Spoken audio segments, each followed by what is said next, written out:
guys, and இந்த வீடியோவில் நம்ம Suzuki Accessல வந்து இன்ஜின் ஆயில் சேஞ்ச் பண்ண போகிறோம். ஸோ ஒரு ஸ்கூட்டருக்கு வந்து 20W30 இல்லைனா ஒரு 20W40 ஆயில் வந்து நம்ம யூஸ் பண்ணலாம். ஸோ நான் இங்கே வந்து பார்த்திங்கன்னா VR அப்படிங்கிற ஒரு கம்பெனி ஆயில் வந்து யூஸ் பண்ண போகிறேன். ஸோ இதோட காஸ்ட் வந்து பார்த்திங்கன்னா 320 rupees வந்துச்சு. ஸோ இருக்கிறதுல இதான் வந்து கொஞ்சம் சீப்பாக இருந்துச்சு. மற்றதெல்லாம் வந்து 400-450 கிட்ட வந்துச்சு. ஸோ இது கொஞ்சம் சீப்பாக இருந்தனால இது நான் வாங்கினேன்.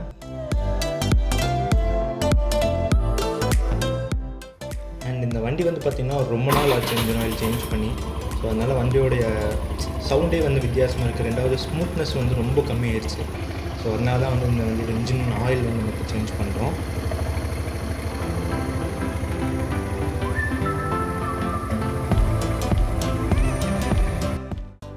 அடுத்ததான் நம்ம பைக்கில் மெயின் ஸ்டாண்டில் போட்டு எப்படி இன்ஜின் ஆயில் சேஞ்ச் பண்ணுறது அப்படிங்கிறத பார்க்கலாம். ஸோ இந்த ஆக்சஸில் வந்து பார்த்திங்கன்னா இன்ஜின் ஆயில் ட்ரெயின் பண்ணுற நட்டு வந்து வெஹிக்கிளுக்கு அடியில் இருக்கும், அதாவது டைரெக்டாக இன்ஜின் கீழே இருக்கும். ஸோ இதை வந்து நம்ம லூஸ் பண்ணோம்.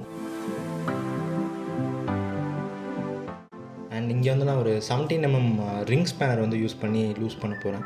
ஸோ நார்மலாக டபுள் எண்ட் போட்டோம் அப்படின்னா ஸோ அந்த நட்டு வந்து சீக்கிரம் மழுங்கிடும். ஸோ அதனால தான் நம்ம வந்து ஒரு ரிங் ஸ்பேனரோ இல்லை ஒரு பாக்ஸ் ஸ்பேனர் போட்டு லூஸ் பண்ணோம். அட் சேம் டைம் கீழே வந்து ஒரு பாக்ஸ் மாதிரி வச்சுக்கலாம். ஸோ நம்ம ஆயில் வந்து கீழே கேட்ச் பண்ணுறதுக்கு.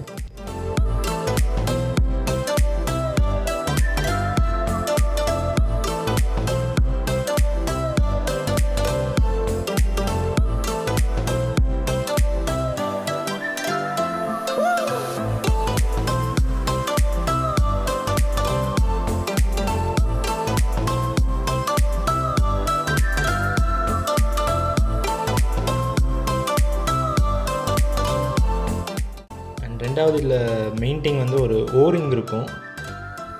ஸோ இதுதான் அந்த ஓரிங்கு. அண்ட் இதுக்குள்ளே வந்து பார்த்திங்கன்னா ஒரு ஆயில் ஸ்ட்ரெயினர் அப்படின்னு சொல்லி ஒன்று இருக்கும்.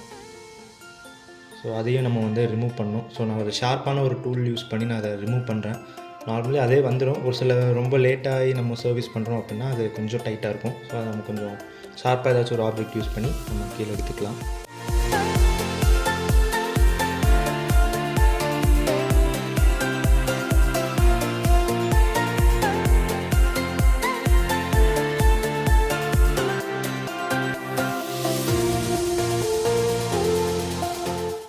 இந்த ரெண்டு ஐட்டமும், ஸோ இந்த நட்டும் சரி அந்த ஸ்ட்ரெயினரும் சரி, ஸோ ரெண்டையுமே நம்ம வந்து நீட்டாக க்ளீன் பண்ணணும். ஏன்னா ஆயிலில் இருக்கக்கூடிய எல்லா டர்ட்டுமே பார்த்தோம் அப்படின்னா இந்த ரெண்டு ஆப்ஜெக்டில் தான் இருக்கும். ஸோ நம்ம நீட்டாக க்ளீன் பண்ணிவிட்டு திருப்பி அதை அப்படியே நம்ம ரீஃபிட் பண்ணிடலாம்.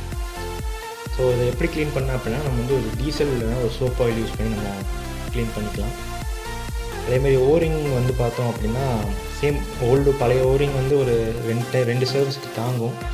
அப்படி இல்லை அப்படின்னா நம்ம ஒரு புதுசாக வாங்கணும். அண்ட் ஓரிங் மாட்டிட்டு நம்ம வந்து இந்த கேஸ்கெட் சீலண்ட் யூஸ் பண்ணோம் அப்படின்னா ஆயில் வந்து வெளியில் லீக்கேஜ் வந்து ஆகாது. ஸோ அதனால தான் நம்ம சீலண்ட் வந்து யூஸ் பண்ணுறோம். ஸோ நீங்கள் பார்த்தா தெரியும். ஸோ இதுதான் அந்த சீலண்ட். ஆக்சுவலாக ஒயிட் கலரில் இருக்கும். ஸோ இதை நம்ம பேஸ்ட்டை வந்து அப்ளை பண்ணிவிட்டு நம்ம வெஹிக்கிளில் வந்து டைட் பண்ணிட வேண்டியதான். ஸோ சேம் கிளாக் வைஸில் நம்ம டைட் பண்ணோம் அப்படின்னா டைட் ஆயிரும். ஸோ அதுக்கு முன்னாடி வந்து இந்த ஸ்ட்ரெயினர் வந்து நம்ம ஃபிக்ஸ் பண்ணிடலாம்.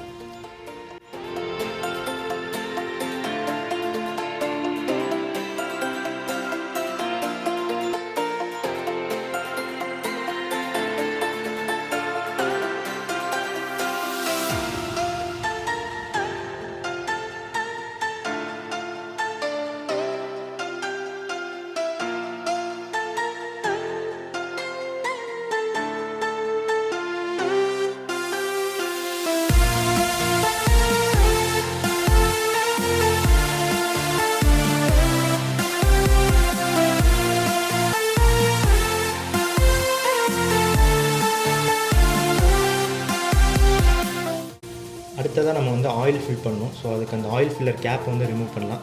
ஸோ கொஞ்சம் டைட்டாக இருந்துச்சு அப்படின்னா நம்ம வந்து ஒரு கட்டிங் ப்ளையர் யூஸ் பண்ணி நம்ம லூஸ் பண்ணிக்கலாம். ஸோ இந்த ஆயில் ஃபில்லர்லேயே தான் வந்து பார்த்திங்கன்னா டிப்ஸ்டிக் இருக்கும். என்கிட்ட வந்து ஒரு மெஷரிங் கப் வந்து இல்லை. ஸோ அதனால் நான் இன்னொரு பழைய ஒரு ஆயில் பாட்டிலில் வந்து எக்ஸாக்டாக 850 ml, ஸோ அதாவது 850 ml வந்து நம்ம வெஹிக்கிளுக்கு யூஸ் பண்ணுவோம். ஸோ அந்த 850 ml இதில் நான் ஊற்றிட்டு ஸோ நான் வந்து அப்படியே வண்டியில் ஊற்றிடுவேன்.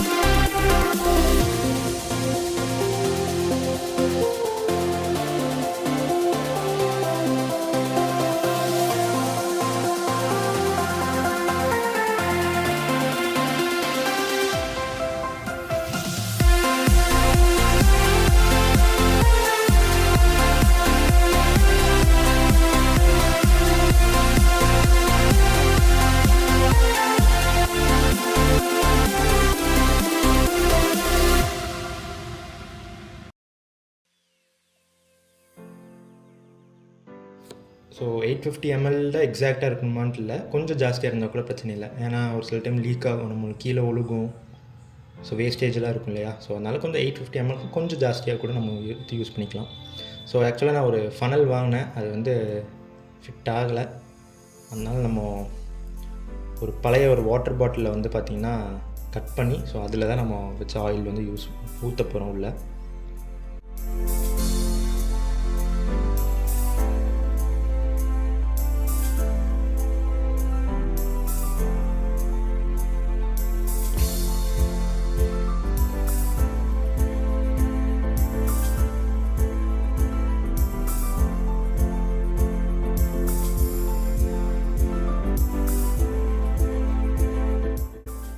ஸோ ஆயில் ஊற்றினதுக்கப்புறம் இந்த டிப்ஸ்டிக் யூஸ் பண்ணி நம்ம ஆயில் லெவல் வந்து நம்ம செக் பண்ணிக்கலாம்.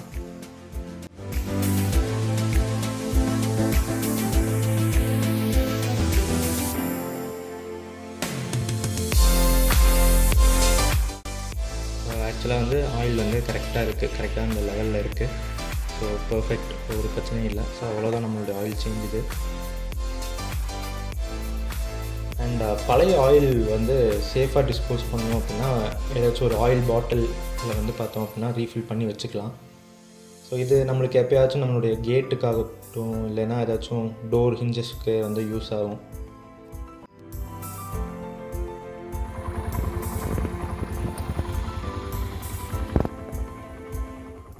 அண்ட் அவ்வளோதான், நம்மளோட ஆயில் சேஞ்ச் முடிஞ்சிருச்சு. ஸோ ஆக்சஸ் பொறுத்த வரைக்கும் ஒவ்வொரு 4000 கிலோமீட்டர் ஒன்ஸுக்கும் நம்ம வந்து ஆயில் சேஞ்ச் பண்ணணும்.